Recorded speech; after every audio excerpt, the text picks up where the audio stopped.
Hi, I'm Monique Delauz, author of 8 Words, and I am here with award-winning author Heleen Kist. How are you, Heleen?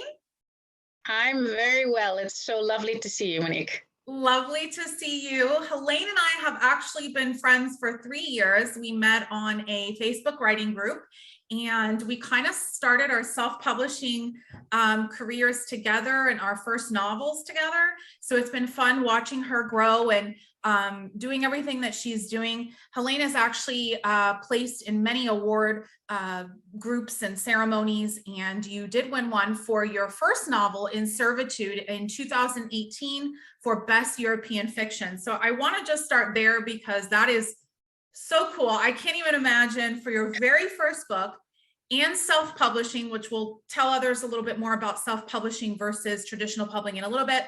But I want to start there. How did that feel for your first book to place in, off the top of my head, I remember 3 awards and then getting silver and Best European Fiction?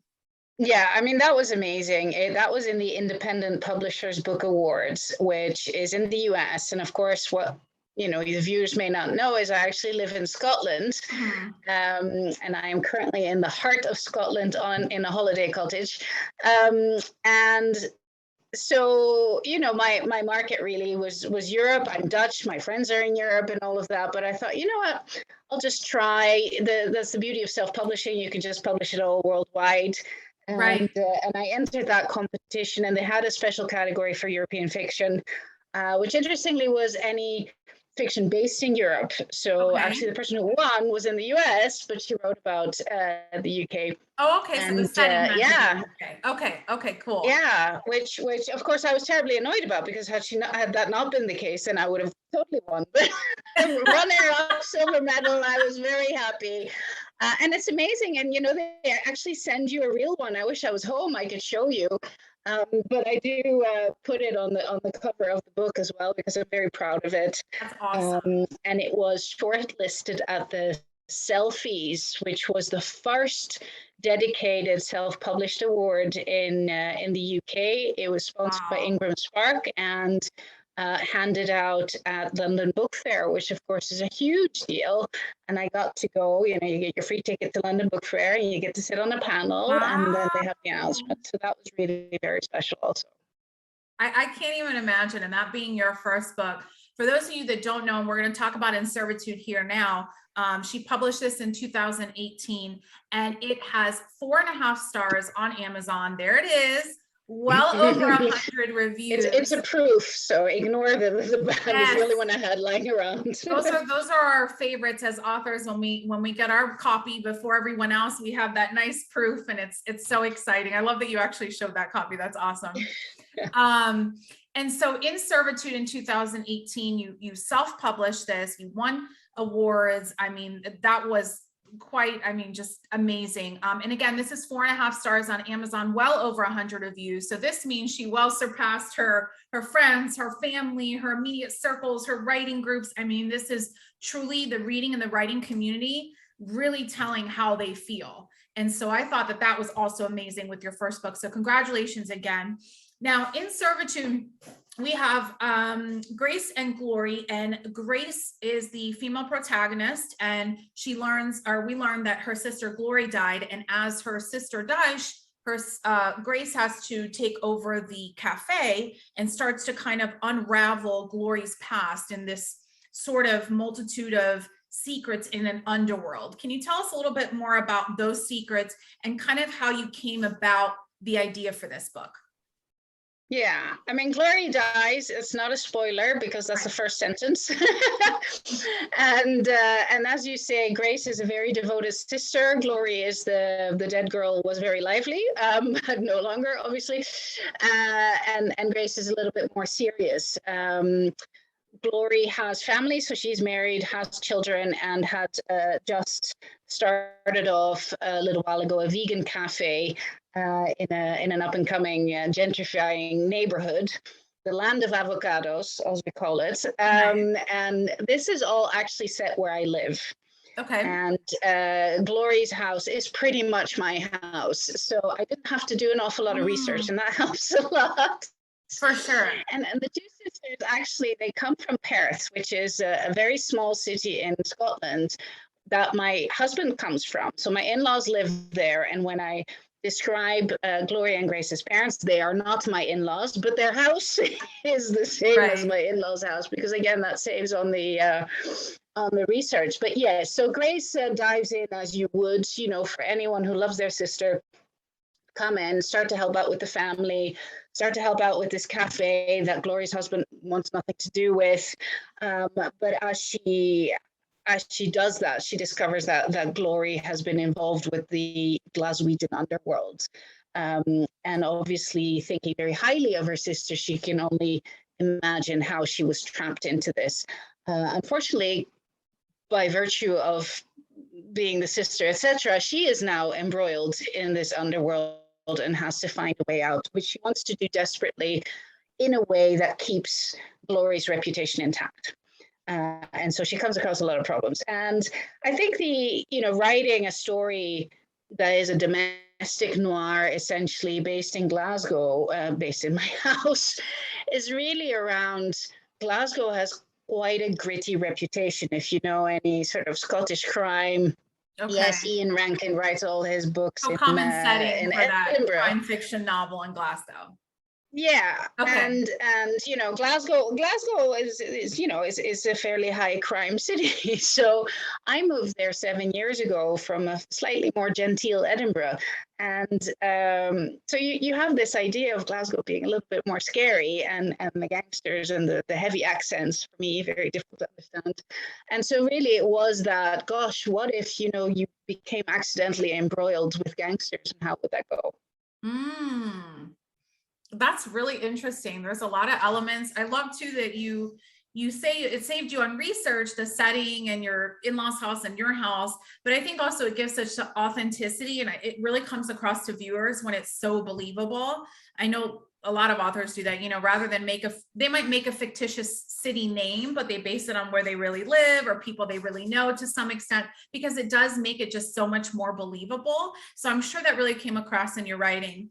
I wanted to share one of your 5-star reviews for this book. And this one is entitled Good Mystery. And this came out right when you wrote the book. She says, the best part for this book for me was the interaction that Grace had with different family members. I especially like the family dynamics. Grace thought she knew her sister well, but kept uncovering secrets and surprises. Her interactions with their parents were full of painful emotion because of her mother's mental illness. She doesn't know whether to trust her brother-in-law. I like the flashbacks to her childhood, where she and her sister were very close. That makes it all more painful. There's a lot of psychology in this book. As time goes on, Grace uncovers more and more of the criminal elements of her sister's life. It is riveting and a real puzzler. So I love that review.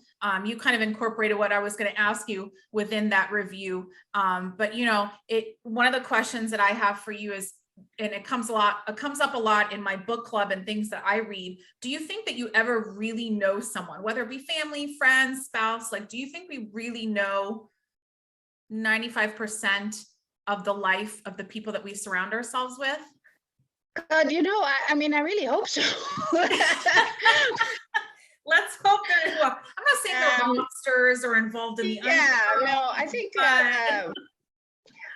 I'm a fairly easygoing person, and I like to be transparent and I like to be trusting. So, you know, maybe people are fooling me and I'm not seeing it, but I'm a strong believer in transparency. So I think for fiction, obviously you can have a little bit more of that intrigue. And obviously many families have intrigue in real life as well. I think just the way that Grace uncovers these layers of, oh, but wait a minute, you know, maybe these things that she used to do were all just a part of this behavior. And similarly, things that Grace has in terms of behaviors, heavy anxiety, you know, that comes also through from the history. But I think for me, the main theme of this book isn't so much the secrets, it's and it's in the title, in servitude. It's the idea that everybody is beholden to somebody else. And so Grace, you know, is asked something by her parents that puts her in a very difficult position. She is trying to help save Glory's reputation in essence, and even though she got landed in it, and at the same time, the gangsters are being puppet masters in some ways, and Glory was beholden to them. So it's around this servitude in many ways. There's another plot line which I won't reveal, which is also associated with that kind of servitude and being in somebody's power, essentially. So my question would more be, are we ever truly free to do what we want? That. I see that you have tons of themes going on in this book. So I could really see anyone that likes crime fiction, suspense, thrillers, psychological thrillers, or mystery. I feel like anybody that likes that genre, and of course others as well, but particularly if you're drawn to any of those genres, this is a book for you. It sounds fantastic. I love it. Thank you for sharing that. So just a year later, you also self-published Stay Mad, Sweetheart. And that was in 2019. And here you have two really strong female protagonists. Am I pronouncing it Petite? Is that correct? Petite and Claire? Suki. Pardon me? There's Laura and Suki and Claire. Laura, Suki, and Claire. Sorry, I don't know where I got that from. Laura, Suki, and Claire. So you have three strong female protagonists, and a lot of the reviews mention that as well. So talk to me about how they cross paths and they end up wanting to kind of right the wrongs that have been done to them. Yeah, so this is a very different book, and I'm quite a big fan of Suits, the TV show, and all the kind of corporate shenanigans, the lawyerly stuff, and how they're underhand and they play each other. So I felt there wasn't, other than Grisham, the firm and stuff, there weren't many writers doing that kind of stuff. And my day job, if you like, is as a strategy consultant. So I'm quite corporate, and I come into a lot of different businesses, and I experience a lot of different environments. And so I thought it would be fun to write something different. And really, it's a feminist thriller. Okay. So what's interesting, and I'll get back to your question in terms of the characters, but what's interesting to me is I set out to write an empowering story for women, but that reflects the everyday sexism that we encounter. So this was, the height of the Me Too movement and all of that. And I felt there was a lot of focus on what was very clearly bad behavior with a capital B, right? And that includes, the books and the films and Bombshell that came out just after my book came out as well. These are all where there's a clear bad guy. Right. And the world isn't that easy.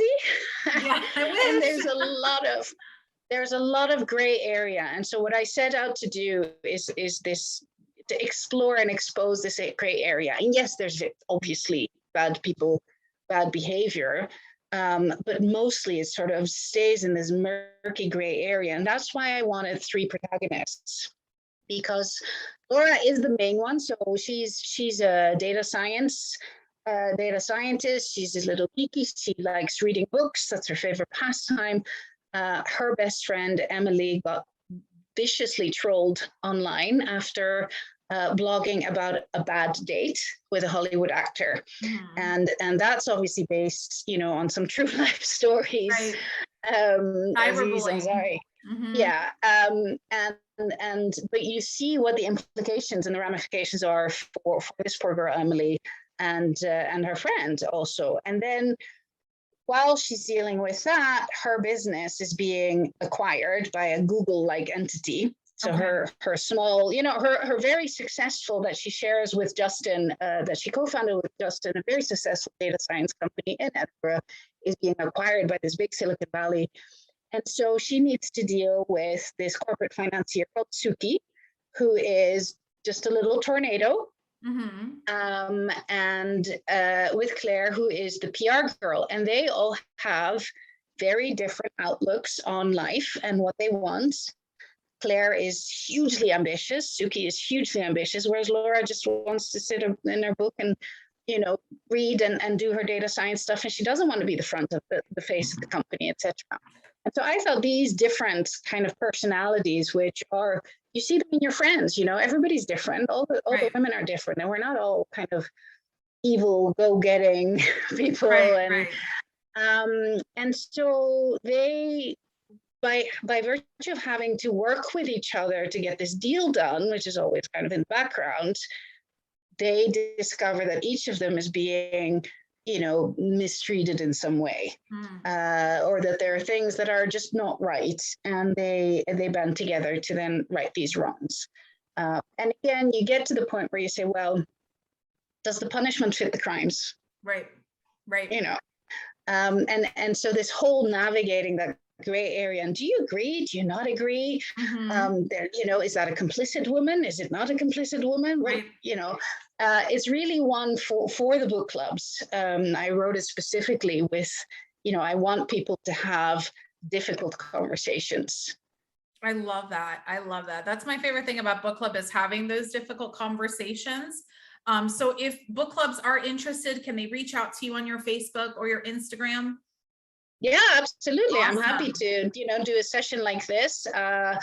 And what I found just really so wonderful in the way that this book was received is that a lot of men read it. And I had specifically set out to not make it an anti-man book. Right? Because they're not evil. I mean, there's a-holes everywhere, you know, but some women are also awful. So, you know, on the whole, people mean well. And so I felt there was a little bit too much male bashing going on. And so again, through these gray areas, you say, well, I can understand why he maybe didn't understand this, you know. And what was just so wonderful for me is that there were some guys who reached out and they said, you know, you've really made me think, and I'm going to be so much more of an ally now. I'm going to speak out when I see something. And you think, well, even two guys do that, you know, it'll be worth it. That gave me chills, honestly. Like, that is so apropos, even in today's time. And you writing something like this in 2019, or releasing it at least in 2019, when there were so many topics worldwide, in Europe, in the US. And I think it's amazing for you to be able to write something like that and keep it so balanced. One of the things you mentioned here and speaking with us, one of the reviews I'm about to read to you, and also other reviews I noticed, number one, like you said, many male readers, and also very complimentary. I think that's so hard to do. Not to have female characters that men are going to celebrate as readers, but female characters that are as you said, this is a feminist thriller, and they're fighting all these different things and encountering things like sexism and everything. So for a man to compliment that, not feel attacked, but to see the value, that's huge. My hat's off to you. And the other thing I love is that a lot of your reviews mention that, yes, these protagonists can be viewed as heroes, but they're also the everyday woman and represent the everyday woman. And I find that sometimes in things we read, it's not as relatable in that way. Like, yes, it's entertaining and I love it, but can I see this in my world today? So I think that's a huge accomplishment and very hard to find that balance. I wanted to read another 5-star review for this book as well. And this reader says, I took this book on my European trip thinking that this will keep me going for a little while. Little did I know I would get so engrossed in it that I finish it in about a day. And unlike other sleuth yarns, this one uses a young female protagonist as opposed to the so-called seasoned male detective. As a woman, for a change, I can relate to her movements and particularly her fear and guts to confront some strong men. Instead of being a superwoman, she is more likely any of us. And then the review continues. It's quite lengthy, but basically saying, like, you're the best thing since sliced bread. And this book is so amazing. So I thought that was a great review too, that really captures your ability to take these themes, take these real world events and make characters relatable. So kudos to you for that. Thank you. You're welcome. And so we're going to get to what you have coming up for readers in a little bit. We didn't do the cover. There you go. Oh, yes, there's the cover. There's the cover. Big eye. I love that. So tell me a little bit, I know you have other jobs, but tell me about what inspired you to be a writer from the beginning. Did you always know you wanted to do this? Was this something new, or maybe you always wanted to do it and didn't come to it until later? Tell us a little bit about that. it was a midlife crisis, if I'm honest. I was drinking. I should have waited for that. You did it for me. I was 47. Okay. And in 2017 in January, and I was just like, okay, now what? Right. Everything's going well. My kids are of an age now that they were, in their teens, or young teens, and I just kind of needed something else. And rather than, immerse myself in hot yoga or whatever. I tried it twice. No offense, viewers. Yeah. I don't recommend it. Not for me anyway. I'm not a sporty person, so although I did go paddleboarding today, I do enjoy that. But there were a lot of people from my past in high school and at university who were writing books, and I thought, how hard can it be? As it turns out, it's quite hard. I did the why not, and then I was like, "Whoo, this is a lot of work." Yeah, and then, but I decided to give it a shot, and literally in January of 2017, I posted on my Facebook page to all my friends, "This year I shall write a novel," and that way I had to do it. Yes, everybody, Isn't that so scary when you put it out there? This year I shall write a novel. Especially when you're not done yet, or what? Now you're, like you said, now I have to do this. Like, people are waiting, but it's a good accountability. You have to do it. For it. And what's really nice is that, of course, you get your friends who've known you for a very long time. They're like, of course you are, and you will, because they just know that once I set my mind to something, it usually happens. But the funny thing is, I'm not, normally an arty person. I'm my background's in chemistry and science, and as I say, right. I've been working in corporate environments. I used to make fairy liquid, which is Dawn dishwashing liquid. Where you are. Fun fact. That was my first job. I do stuff with data, and so the idea of writing full-length sentences rather than business papers, right? Bullet points. It was new for you recently. Yeah, but I took a James Patterson masterclass thing just to get an idea of what I was supposed to do. What I learned there was mostly about outlining, which I would have done anyway because I'm a very logical and planning person.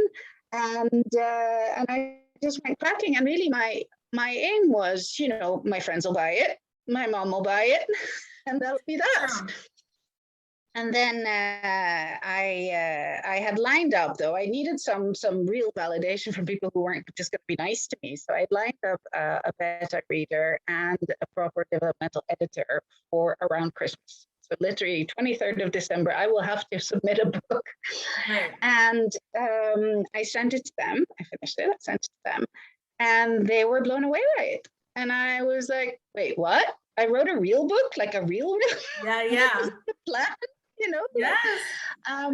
Yeah. And so then I did try the whole agent route and everything, and, immerse myself in everything, because I thought, well, if there's something here, I might as well make the most of it. But what became very clear to me, and might be helpful for your viewers also, and your fans, is if you want to be in the traditional industry, you need to fit in the genre. And my first book is like gangsters and domestic and kind of glued together, and that was something they couldn't get their heads around. And actually the second one, Stay Mad Sweetheart, was even worse in that they said, we absolutely love the writing, the characters, the thing is fantastic, but I don't know how to sell it.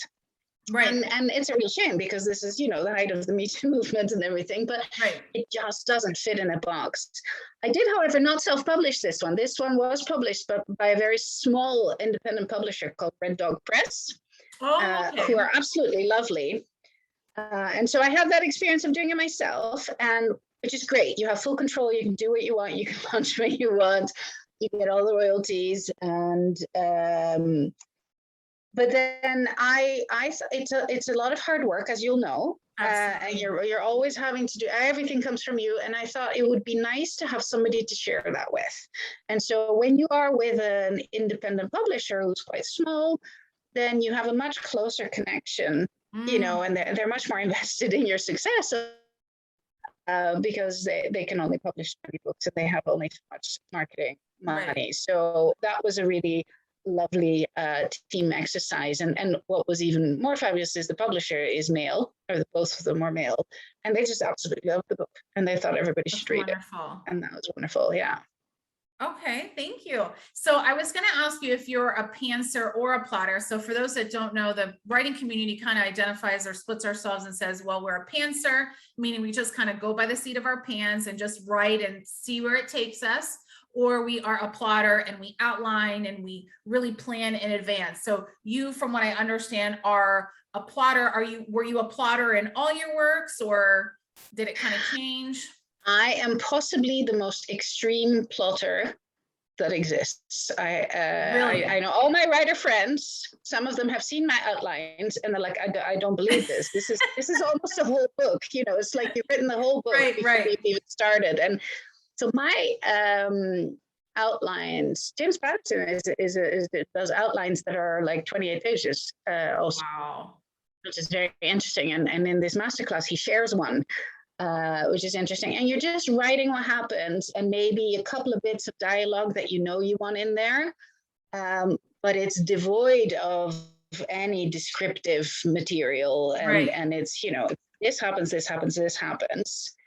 And mine are like 13,000 words long. And for perspective, a book is like 80,000. Yeah, so, yeah. I mean, they're long. long. To have perspective. They take a long time to do, but that's mostly because my plots are quite convoluted. And, there are a lot of twists, a lot going on. And I make sure when I'm plotting that all the little red herrings and all the things, all the foreshadowing of, little hints of something that will come later, that's already planned in there, so that when I actually start writing in earnest, I don't have to worry about any of that. And so when I start writing and make actual sentences that make sense and that flow, the biggest challenge is that, say I have a chapter in which 3 things need to happen, is how do you flow from one to the next? How does the dialogue between these characters go that it makes natural sense for Claire to say this, to bring this up, and that becomes, and then it just flows really well after that. But that's a lot of work then. It is a lot. I mean, you said about 10,000 words, right?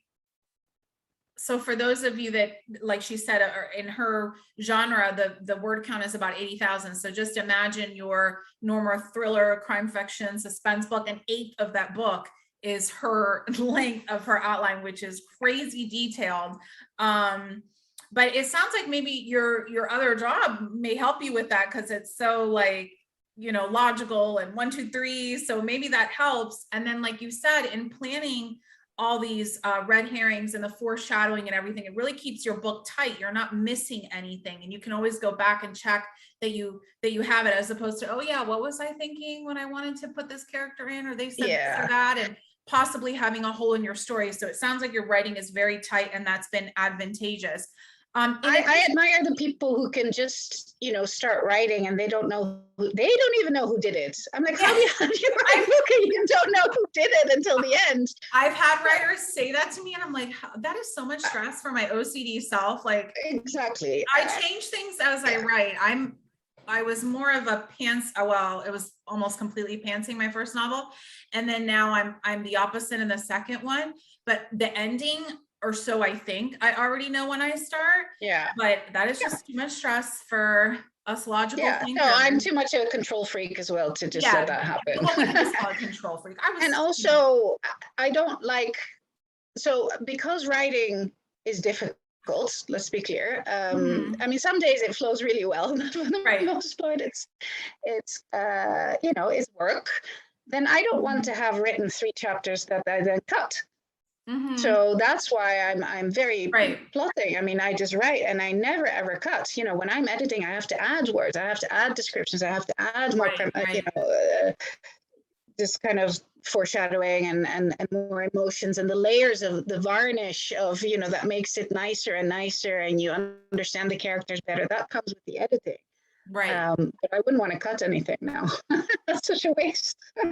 For those of you that don't know, sometimes deleting one sentence is pure agony, but there are people who delete whole chapters. Oh my God. I think I ended up, after my final edit, I deleted 5,000 words. in just like making it tighter and things like that. But you can feel my pain on that one. Yeah, and it's worth it. It's totally worth it. Right. It is. It's painful, but it's worth it. So you mentioned the James Patterson class. You mentioned talking to other writers. Can you tell us a little bit about any resource that you've used, whether it's classes, books, Facebook groups, things that have helped you develop as a writer throughout the last few years?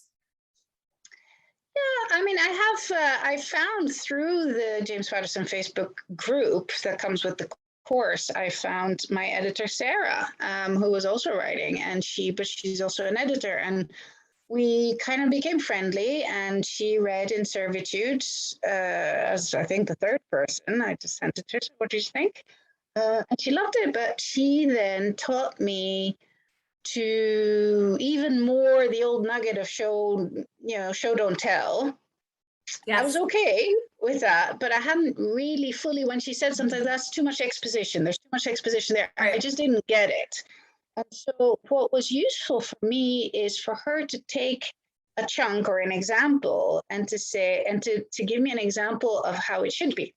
You know, how you would change it, because then the penny drops. Right. You know, then, and I had this thing, you know, towards the end, there's you jump forward in time a little bit. And I was like, okay, well, you know, 6 months later, blah, blah, blah, blah, blah. And she's like, no, you have to make it much more organic. So now you have, you know, one of the characters walk into the kitchen and there's something on the notice board that then reminds them of something. And, you know, you just make it so much more that very, very deep personal point of view that I write in, the very close first person point of view. You really have to just say, oh, look, and there's that thing that, you know, reminds me of this, and you just need to make it flow so naturally. And so she taught me that, and I'm very grateful for that. And I think that a lot of people who take creative writing classes, and in the UK, there's a thing called the Faber Academy, which seems very highly rated. There's also my author friend, Awais Khan,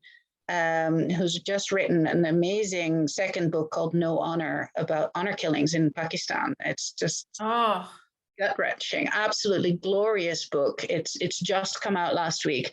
But he does a very affordable creative writing course as well. And I would say for people who've never done it, like I hadn't, you know, to get some of those examples where they take you through a piece of text and they say, right, this is exposition, you know, this is a no-no. Right. And do it this way, or you know, I don't think you need a master's in creative writing to write novels. Clearly, plenty of people don't have it. A lot of people enjoy doing that. If you want to spend years writing stuff and it being critiqued, by all means. But I think that a little something just to get started with these points of view that you go, oh, you're right. I went from close point of view to more distance. I have to bring it closer again. And then there's some books that are really good for plotting also. So I discovered after I did my first one, which was an outline that I just made up, you know, and then I realized that I was supposed to, that there are conventions, there are conventions, and they're around, you know, around the 10% mark and around the 25% mark and around the 50% mark and at 75 and at 80. If you really want to follow the genre, which of course I don't, but these conventions do exist. And I would say there is a very good book by a woman called Jessica Brody, who's taken the Save the Cat model and applied it to novels. And now Save the Cat was something that screenwriters, a man whose name I now forget, Blake, he wrote a book called Save the Cat. And it's about how every movie follows the same 15 beats. Every movie, no matter what genre. It could be, you know, All My Children. Too, but I've heard of it now that you mention it. Yeah, and so that's Save the Cat. They have beat sheets and all of that. And then she took it and it gave the novel examples. And so not only do you learn what these beats are, but they also have bits around the genre. And when they use the word genre, it's not like crime, fantasy, blah, blah, blah. You know, like we have categories of books. When they talk about genre, is it a institutionalized story, like the Hunger Games? Somebody comes in, realizes that the institution that they're in, which is their world, in their case, in Stay Mad's case, it's, you know, her company, it's the corporate world, it's the institution, you realize it's rotten and you want to fight against it. And then you have somebody who is an insider, like Suki is in Stay Mad, who then all of a sudden becomes, you know, your mentor and guide to either win or destroy it all. Those are kind of the standard stories. And so you get those genres, and you know, you have the whole Dude with a Problem is one of them. I love the names that they've given them, but Monster in the House, you know, and they all have, if you want to write a book that has a genre of Monster in the House or one of these coming of age things, then it must have these three ingredients. And your book can be a mix of genres, but you just need to make sure that those ingredients are in there. And I thought that was absolutely fascinating. So again, that's called Save the Cat Writes a Novel, and it's by Jessica Brody. And I used that for this one. Okay. And I used it for the next one as well, which I completed almost a year ago, but isn't out yet. Well, we're going to get to that in just a second, but for the viewers, we will drop the names and those links for the books that we just mentioned here, as well as the resource for your friend's class, and his work you said was just released a week ago. Yeah. Where the setting is Pakistan, you said honor killings, right? In Pakistan? Correct. So especially with what's going on now, and just, I mean, what, 2 days ago, the killings in Kabul, and we could go on and on about that, but you know, it makes you very fearful for the women, because it shows what's happening with women in rural Pakistan, which is where he lives, huh? So he can write about it. Yeah, it would be great to. We'll drop those links for people, in addition to the links for your books, which are already on my Facebook page. But definitely would love to put those resources there for other writers. And so tell me a little bit about writing during the pandemic, because you and I started before the pandemic, then the pandemic came, and I don't know about you, but it put me in a tizzy with everything in life. And it really had me put writing on hold. And I quickly learned why people say write every day, keep practicing this skill just like you would anything else. You want to be a better swimmer, swim every day. Don't go months between swimming. So now when I go back to it, I'm like, So tell me how writing during the pandemic has been for you. I was just finishing my third novel, temporarily titled What I Hid From You. And I managed to finish that because I was so close. And then I sent that out to agents. I ultimately got an agent, etc. And then I had, in June, I had an idea for a next one, book number 4. And there were a lot of locked room mysteries as they were marketed, being sold. They were very popular, certainly in the UK. I don't know, you know, the Hunting Party by Lucy Foley, for example. And I got to thinking, well, if that's what's selling, you know, maybe I should try that. But also I was a little, and you know, I don't mean to bash any other authors at all, but, you know, the old school locked room mysteries is where they are literally in a locked room, the victim's in a locked room, and they fall dead. And then you open the room and you go, how did they die? So it's about these impossible crimes. Right. And what was now being marketed as a locked room mystery was basically 10 people on an island, you know, but they got shot. You know, everybody knew somebody shot the person, or somebody pushed the person down the stairs. It was just you didn't know who or why. And that's a great mystery. And these books are great fun. And Sherry LaPeña's got an unwanted guest. You know, these are all hugely entertaining. I just read that, actually. Yeah, and then you go, no generator in a Canadian resort, really? You know, but fine. I mean, this is why it's fiction, right? You have to suspend writers creative license. yeah, a little bit of creative license. You know, the fact that you don't have hurricanes in Scotland doesn't matter. You know? We're gonna make hurricanes. But my point was that I felt that there weren't any true impossible crimes. So I got some ideas and started plotting this as I plot, right?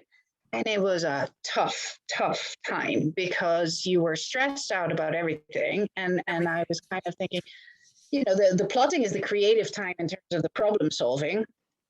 And I basically got nowhere. I got nowhere. I did no, so there was no writing to be done because I don't write a word until my plot is entirely done. But normally it would take me about a month to do that, and I didn't get it until October. Wow. Yeah. And in between, I did have some paid consultancy work. So I then tend to put the writing aside completely because it's pretty full on. I wish I could write in the evenings, but if I do that, then my brain just goes all night and I don't sleep. And yeah. you don't want to meet me when I've not slept. No, me neither. It's not pretty. Yeah, so I just completely lost interest. To be honest, I lost interest in most things during the first lockdown. During the first months of the pandemic, it was mostly around, I reconnected with some people. That was nice, but the zoo, I'm a hugely extroverted. So even though I'm seeing you now, it's still not the same as being in person. Not the same, It's not the same. And in Scotland, our lockdowns were very severe, very early and very long. We've had masses of lockdowns. So I picked it up again in October, and then I tried to write, and it was fine. And then I got my agent in November, so that was cool. Then you get distracted about the other book again. Right. But I have to say, I'm still only 30,000 words in. So it's like 40% of a book. Okay. And I had all of last week I could have been writing, and I didn't. So it does. And I mean, I have it all written down, right? What needs to come out. And I had to, first I had to reread what I'd written because I didn't, how many times we read our own books. Oh my God. Yeah, I put it down in April because I had work basically for a few months. And then now I wanted to pick it up again. I had to read it. It was quite nice, actually. I'm quite pleased.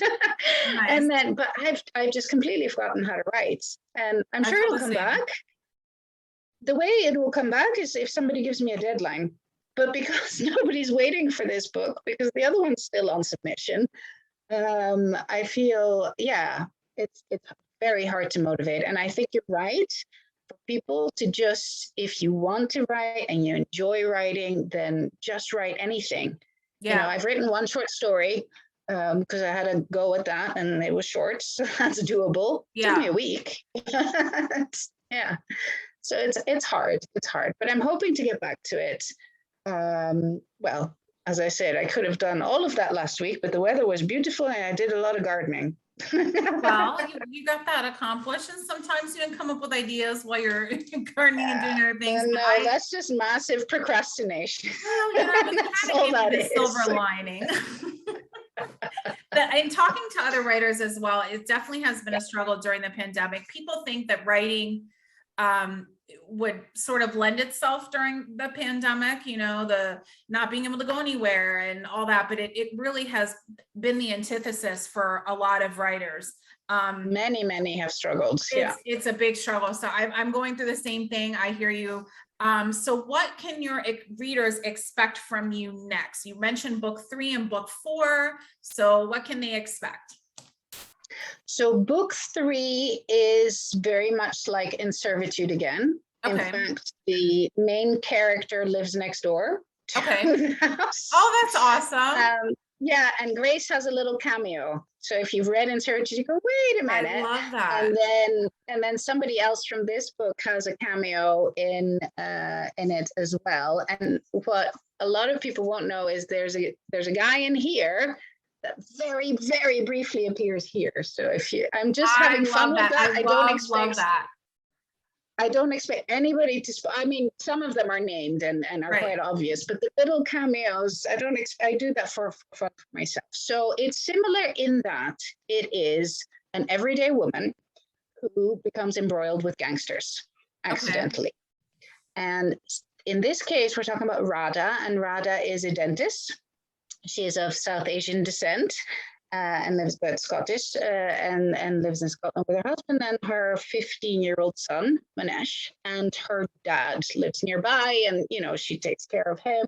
And her dad is the other character, if you like. He's got a voice as well.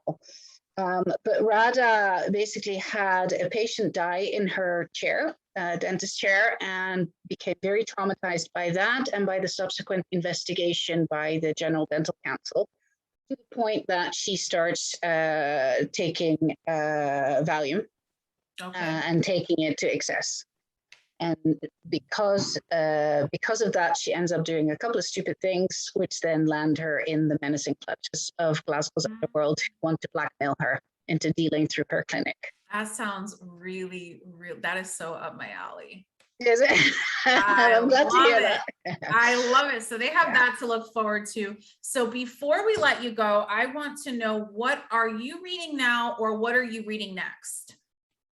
I have just finished She's Mine by Alex Chowdhury, which is a very twisty psychological thriller that came out, I think, this week, actually. So we could put that there. Okay. Very twisty. Saw a couple coming, but definitely not all of them. But that, you know, once you read so many, it's very hard not to kind of go, I wonder if it's hard to be surprised. It is. Yeah, but it's pretty dark. It goes places. And what was I reading next? I was just looking it up, because that's the problem with the Kindle, you know. They're all kind of I don't remember what they look like. I don't do Kindle, but all my friends that do them, when I ask them, what are you reading next? They're like, hold on. Let me, I put like 200 on I think it should just it should always open on the cover of the book that you're reading now. But the one that I recently finished, which I really very much enjoyed, is, and generally I read all her work, is Susie Lyne's. Okay. She's a psychological thrillers. They're slow burny. You know, they're not the wham bam with the prologue with the murder, but they're slow burny. But she writes so beautifully, and her characters are so amazing. So Susie Lyne's, her latest is called Her Sister's Secret. Okay. And one of my favorites of hers is only about a year old, is called Can You See Her? And that's about a menopausal woman. So, you know, there's something to relate to there. And I think, you know, you can relate to books, even like my dentist story, you know, there's the theme, obviously, and I wanted to raise awareness about the pressures that the medical community and the incidence of drug abuse and alcohol abuse in those areas. But also, she has this 15-year-old son who is just distancing, which is normal for a boy to do. But it breaks her heart. And I have a 16-year-old son, so enough said. You know, these things, you pour your own emotions into that. They told me write what you fear most. And there you go, here's that. Yes. Well, I so appreciate your time today. Thank you so very much. I've learned a lot. And for those of you that are watching, we will throw this up on our website so you can rewatch it or share it with friends if you want. Make sure you check out her books, In Servitude and Stay Mad Sweetheart. Stay tuned for her third and fourth book that she already has in the works. What we'll do is we'll drop links for the writers that she mentioned, as well as the class that she mentioned, for those that want to follow up with that. And if you think of any questions or anything we didn't cover, feel free to drop us something so that we can go over that as well. So again, award-winning author, multiple awards, Heleen Kist, thank you so much for your time today. I really, really appreciate it. It's an absolute pleasure, Monique. It was so lovely to see you. Lovely to see you.